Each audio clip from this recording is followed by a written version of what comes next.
Welcome everyone to Cache Valley Unitarian Universalists, also known as CVUU. Here at CVUU, we strive to keep open minds in our search for truth and meaning in the spirit of justice, equity, and compassion. We recognize the dignity and inherent worth of each individual. We are a small, lay-led congregation, relying on members and friends as opposed to a professional ministry to provide our worship content and programs. Because of this, our services reflect the diversity of voices that make up this community. So our services can vary quite a bit from week to week. And if what we have to offer this week doesn't suit you, we may have something totally different next week that might. Here, it matters not what you believe. Everyone with a welcome heart is Everyone with a loving heart is welcome here. My name is Sondra, and this morning I am serving as the worship associate. I'm giving the service for today. I'd like to start out by taking a little moment of silence for recognition and connection for all of the people who are gathered with us here this morning. And I'll read off just a little meditative verse here for us to go into that moment of silence. We come together this morning to remind one another to rest for a moment on the forming edge of our lives, to resist the headlong tumble into the next moment until we claim for ourselves awareness and gratitude, taking the time to look into one another's faces and see their communion, the reflection of our own eyes. This house of laughter and silence, memory and hope, is hallowed by our presence together.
All right. Does anyone have any announcements for us this morning?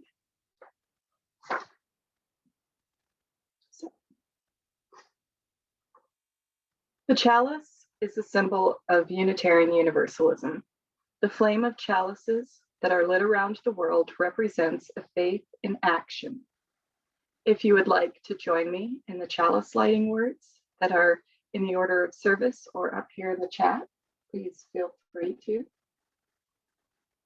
We light this chalice for the warmth of love, for the light of wisdom, and the energy of action.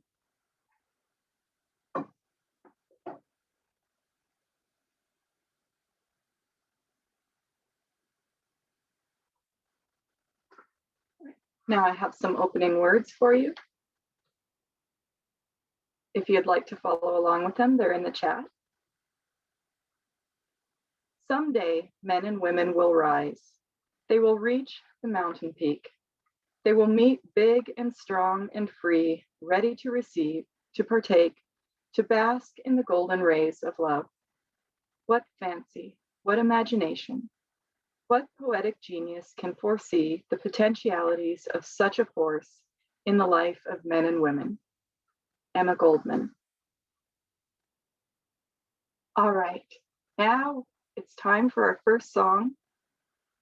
So I'll turn it over to Lindy. All right, so today, talking about Women's History Month and things like that, I'm going to share a song from YouTube, but I want to talk a little bit about music and its importance to the suffragettes because I thought this was so interesting. to kind of put a stifle on voting rights in the United States and in England, men came up with these policies that said you can't speak at rallies. So women would go out and hold these rallies, and then there would be these ordinances that say you can't hold speeches, like you can't have a pulpit, you can't have a microphone with someone speaking into it. So what women did was they would set their speech to music and then they would just sing it. And there's a record of all these women that just like stand up and like sing the thing that they were just gonna say.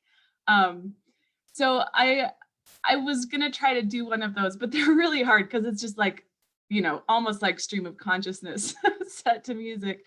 So instead, I wanted to tell you about that, but then I wanted to talk about this composer, Ethel Smith from England, who actually we'll be listening to on YouTube, her song March of the Women. I'll put the lyrics in the chat and then we'll go ahead and listen to it. But she was amazing and integral to the women's rights marches, and it's just a wonderful little choral song. So if you want to follow along, the lyrics are in the chat.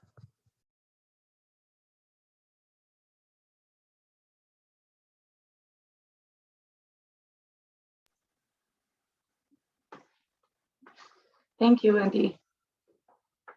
I love those ones that come with a little history lesson too. They're fun. We each come to worship with our own experiences shaping how we feel. In a supportive community, let us reflect together on the uniqueness of each individual with the unison meditation on joys and sorrows. If you would like to join me in the meditation, feel free. It's in the chat. We gather in this community, sometimes in fear, sometimes in trust, sometimes in joy, but always in hope that we can support and strengthen one another in our common quest for healing and wholeness. So if you would like to, I invite you to share the joys and sorrows that are on your mind this week. All right. And I signed up for, I'm going to light 2 final candles. One for all who kept their joys and sorrows in their hearts, and one for all of those in the world who are still in harm's way. All right. I have a responsive reading. So with the responsive readings, usually the way we do them is that I read the regular text and then the congregation can join in on the text that's in caps lock. So if you would like to join in and read along also, feel free to. And also just a note on all of the readings that I've picked today. All of the readings that I've picked today come from Unitarian Universalist women as well, to go with our Women of History service. A New Manifestation by Margaret Fuller. A new manifestation is at hand. A new hour is come. When man and woman may regard one another as brother and sister, able both to appreciate and to prophesy to one another. A new manifestation is at hand. A new hour is come. What woman needs is not as a woman to act or rule, but as a nature to grow, as an intelligence to discern, as a soul to live freely and unimpeded, to unfold such powers as were given her. A new manifestation is at hand. A new hour is come. Man does not have his fair share either.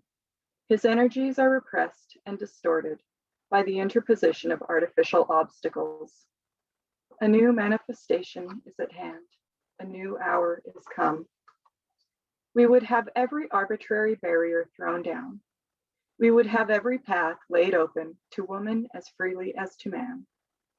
Were this done, we believe a divine energy would pervade nature to a degree unknown in the history of former ages. A new manifestation is at hand. A new hour is come.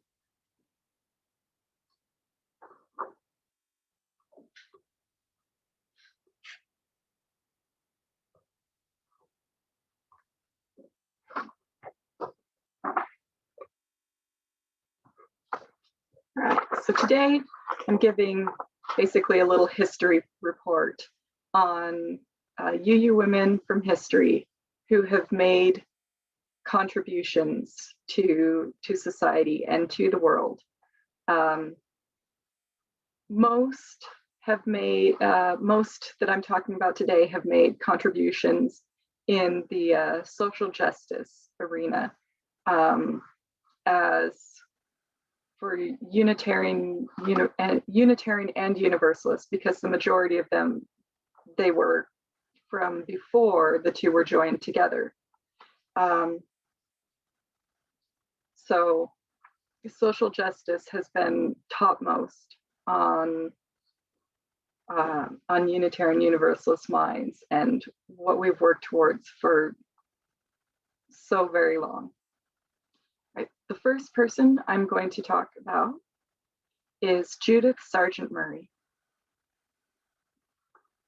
She was the first woman born in the US to have her plays performed professionally. She wrote numerous poems and essays on religion, politics, education, and the manners and customs of the day, illustrating her views through fictional stories. She was the wife of John Murray, one of the founders of American Universalism. She was born in 1751 into a family that had accumulated wealth over several generations. Active in the community, they were cultured and politically aware. Judith learned basic reading and writing skills and read everything that she had access to pretty much on her own. Because she was not allowed to join her brother in the preparation he received to enter Harvard, she began to question the inequality of women. When she was 19, her father discovered an early Universalist book and gathered friends together to discuss this new theology. When he learned that a British preacher of this theology was nearby, he invited John Murray to come to Gloucester. Judith recognized immediately that she had found a spiritual teacher. She was already married, but she hoped they could become intellectual companions. So she wrote to him, "I am not much accustomed to writing letters, especially to your sex, but if there be neither male nor female in the Emmanuel you promulgate, we may surely and with the strictest propriety mingle souls upon paper." In 1779, Judith became one of the founders of the first Universalist church in America, along with African American Gloucester Dalton. John Murray was the first minister. A few years after Judith's husband died, she and John were married. Judith continued to educate herself and share that education with others, particularly those in her extended family, and she taught children at the new Universalist church. In response to a request from church leaders, Judith wrote what is considered the first American Universalist explanation of religious education. In the preface, she continued her efforts to bridge the gender divide. It says, "If there is anything that ought for a moment to take the place of those exquisite sensations, which we boastfully term peculiarly feminine, it is surely a sacred attention to those interests that are crowned with immortality. Whatever is essential to the ethereal spark which animates these transient tenements will exist when the distinction of male and female shall be forever absorbed." In 1790, she wrote what is generally acknowledged as the first essay on women's rights published in America. It appeared in Massachusetts Magazine and was entitled "On the Equality of the Sexes." Judith went on to publish poems and more essays, and later completed and published her husband's autobiography.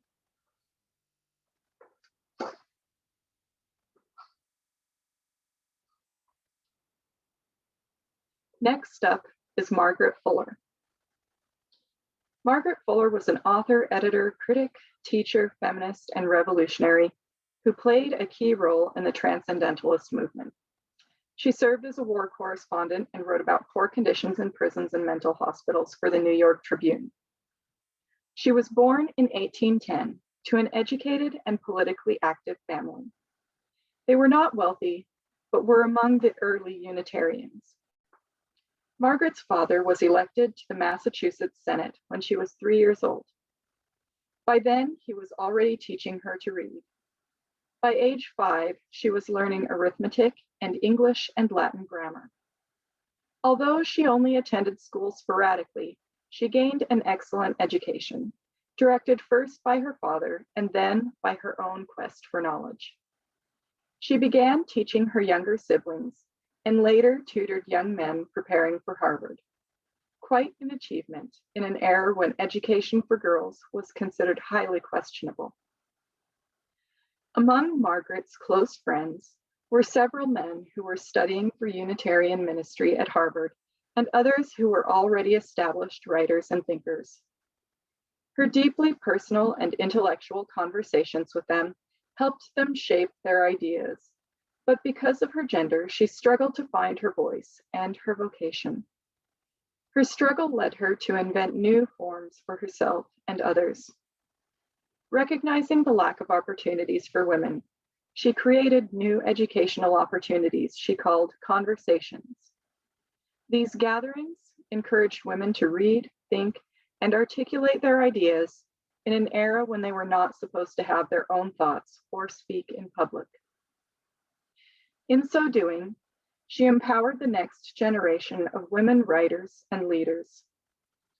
Margaret was also part of the Transcendentalist Circle and became the first editor of its journal, The Dial.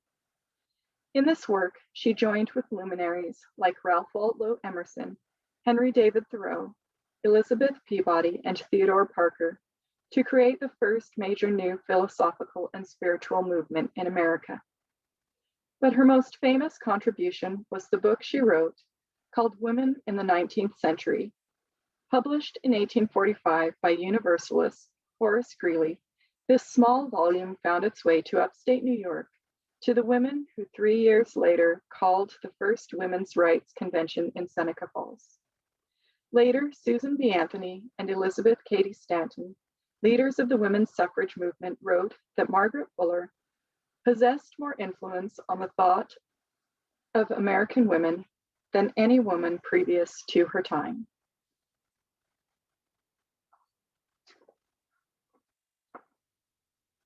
All right, next we have Mary Livermore. Mary Livermore was a temperance and suffrage leader, popular lecturer, editor, and writer. She was president of the Massachusetts Women's Suffrage Association, as well as helping to establish the Home for Aged Women and the Hospital for Women and Children. She was born in 1820 to a strict Calvinist family. At an early age, Mary began questioning her family's Baptist religion, especially the belief that some people were saved and others not. When she was 7 and a baby sister was born, she pleaded with her parents to send it back to God rather than risking that it might not be chosen to be saved. Later, another sister died before she was baptized. Teenage Mary was horrified that her parents could accept the idea that the sister had died unsaved, and she declared that she would rather go to hell and be with her sister than go to heaven with a God that would damn an innocent soul to eternal torment. These experiences set the stage for Mary's discovery of Universalism and her marriage to a young Universalist minister, Daniel Livermore.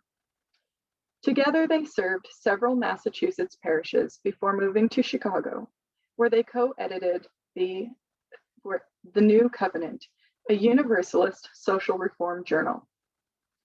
During the Civil War, Mary became a leader in the Sanitary Commission, a forerunner of the Red Cross. Besides frequent trips to the battlefield, she began her career as a public speaker to raise money for much-needed supplies. In the process, she helped organize thousands of local aid societies. After the war, the Livermores came back to the Boston area. Mary's fame as a lecturer grew, and for the next quarter century, she traveled from coast to coast and to Europe, delivering over 3,000 lectures and earning the accolade Queen of the Platform. In one of Mary's best-known speeches, "What Shall We Do with Our Daughters?" which she delivered over 800 times, she challenged people to think about the future for the young women in their care. She advocated for full education for girls so that they might be prepared to support themselves and live independent lives if they so choose. She chided her audiences for their culpability in neglecting to give their daughters some knowledge of business affairs with utter indifference. She said, "Girls are allowed to grow to womanhood unfamiliar with the most ordinary forms of business transactions." Unfortunately, this is far too often the case, even today.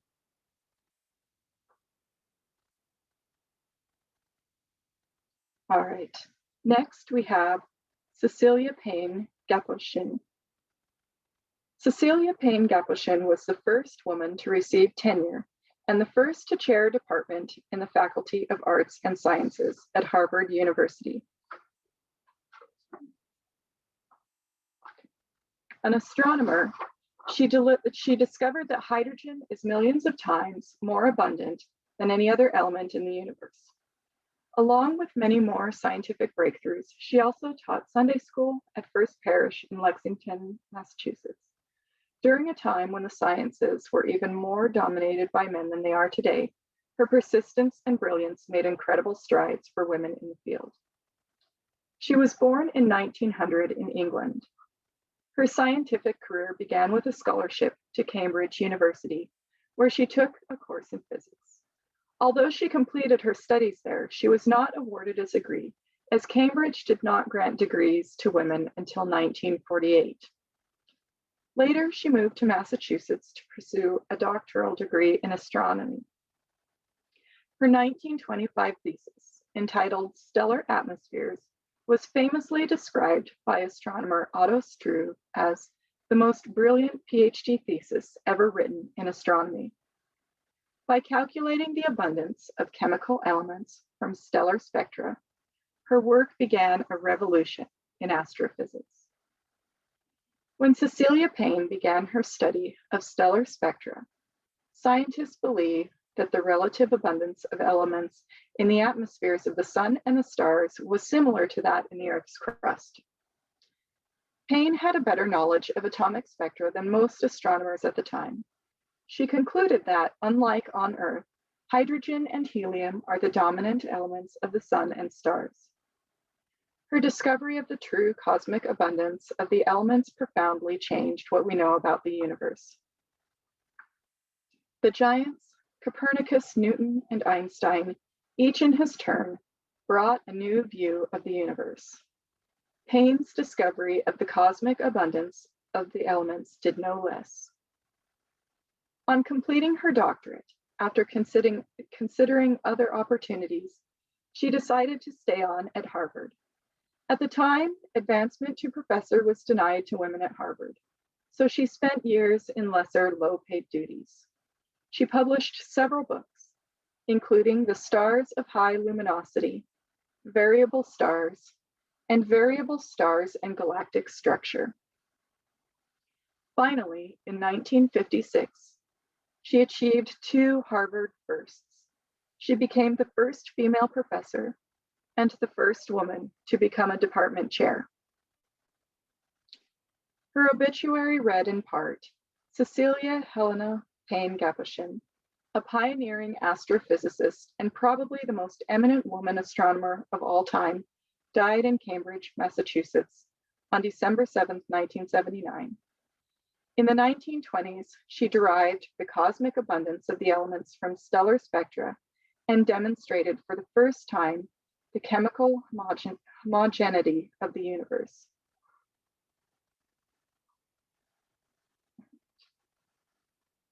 And finally, I have Margaret Moseley.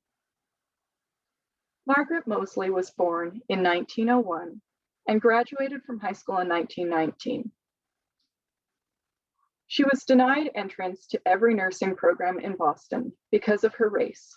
So instead, she became a civil rights activist. Moseley was a founding member of a consumers cooperative in Boston in the 1940s. She served on the board of the Civil Liberties Union of Massachusetts and Freedom House in Roxbury. She was president of the Community Church in Boston and Massachusetts legislative chair for the Women's International League for Peace and Freedom, which established the Margaret Moseley Memorial Peace Education Fund in her honor in 1989. After moving to Cape Cod in 1961, she helped form local chapters of the National Association for the Advancement of Colored People and WILPF. She was a founding member of the Community Action Committee of Cape Cod and the Fair Housing Committee on Cape Cod. She was also active in the Unitarian Church of Barnstable, becoming a founding member of the Social Responsibility Committee and the first woman to chair the Prudential Committee, the governing body of the church. She was also on the boards of the Cape Cod section, Massachusetts Society for the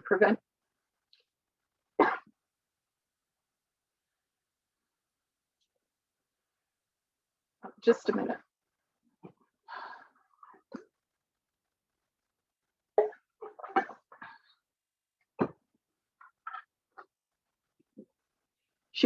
She was also on the boards of the Cape Cod section, Massachusetts Society for the Prevention of Cruelty to Children and Elder Services of Cape Cod and the Islands. Moseley passed away in 1997. And I'm finishing this talk out here with writing on Margaret Moseley from Kenneth Warren, a minister of the Barnstable Unitarian Church. I felt that this little excerpt of his just encompassed our goals as Unitarian Universalists so well.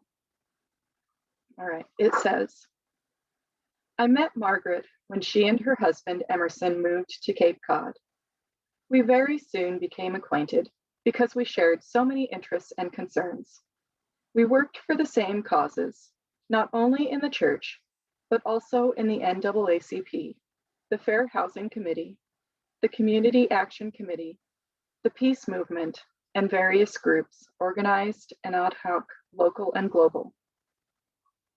When the so-called reverse freedom riders were sent to the Cape, presenting a small community with a large problem, Margaret simply appeared, not waiting to be asked, responding to a need calmly, quietly, naturally.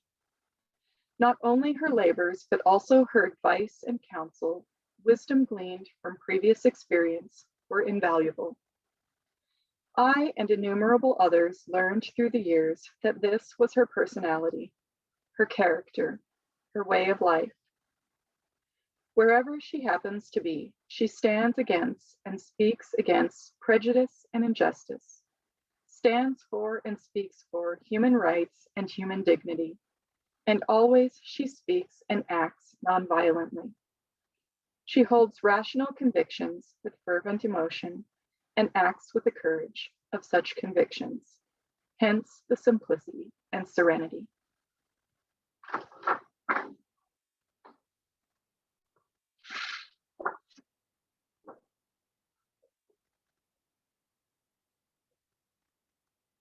All right, and now we have our next song from Lindy.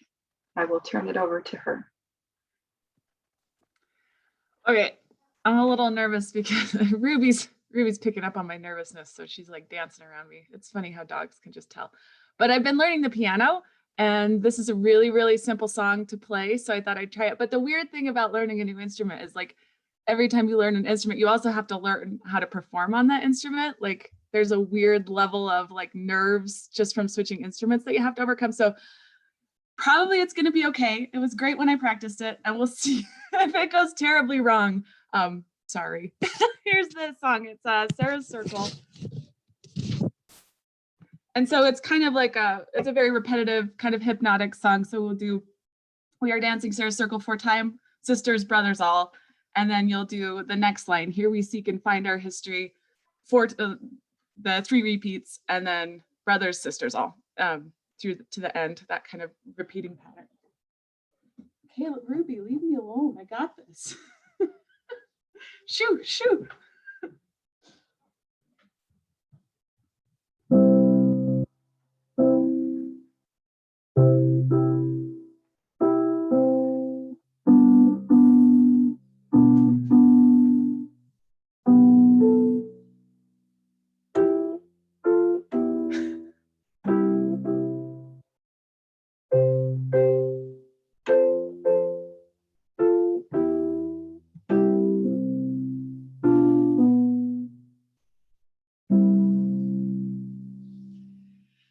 We are dancing Sarah's circle.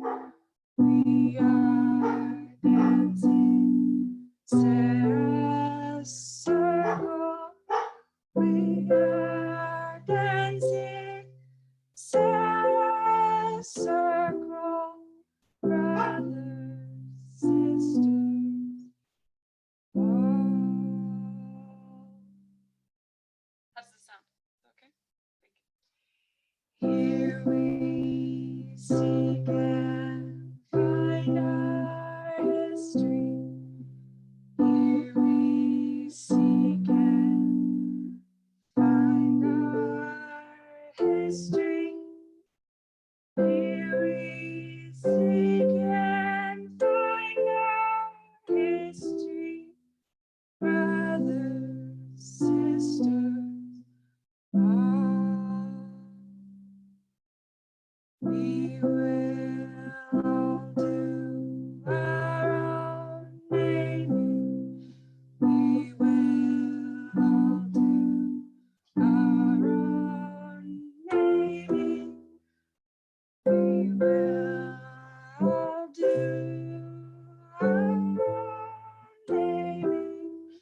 Brothers, sisters, all. Every round the generation, every round the generation, every round the generation, brothers, sisters,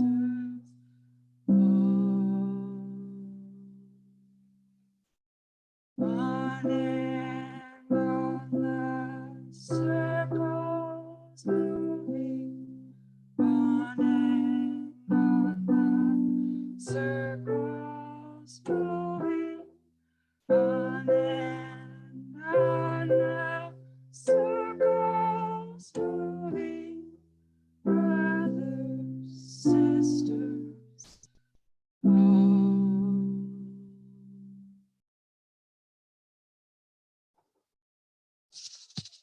Getting there. It's getting there. Thank you, Lindy. All right, so now we've got the link for the offering up, and oh, let me see. All right, our half plate offering is going to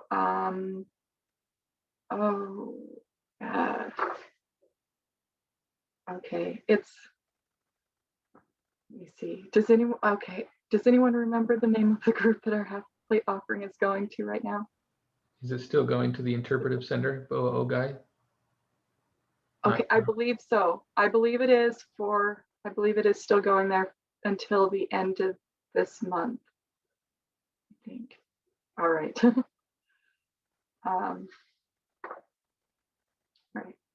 The offering is a sacrament of the free church. It is supported by the voluntary generosity of all who join with us. The offering will now be given and received in grateful appreciation of our shared hopes and values. All right, and now I have some closing words for us before we extinguish our chalice. Because of those who came before, we are. In spite of their failings, we believe. Because of and in spite of the horizons of their vision, we too dream. Barbara Piscon. All right, now we will extinguish our chalice, and afterwards we can just kind of open up the chat so that people just have the opportunity to visit and talk with each other, grab some coffee, lunch, whatever. Right, if you would like to join me in the words for extinguishing the chalice, they're up in the chat here. We extinguish this flame, but not the light of truth, the warmth of community, or the fire of courage and commitment. These we carry in our hearts and out into the world. Thank you for joining us today, everyone.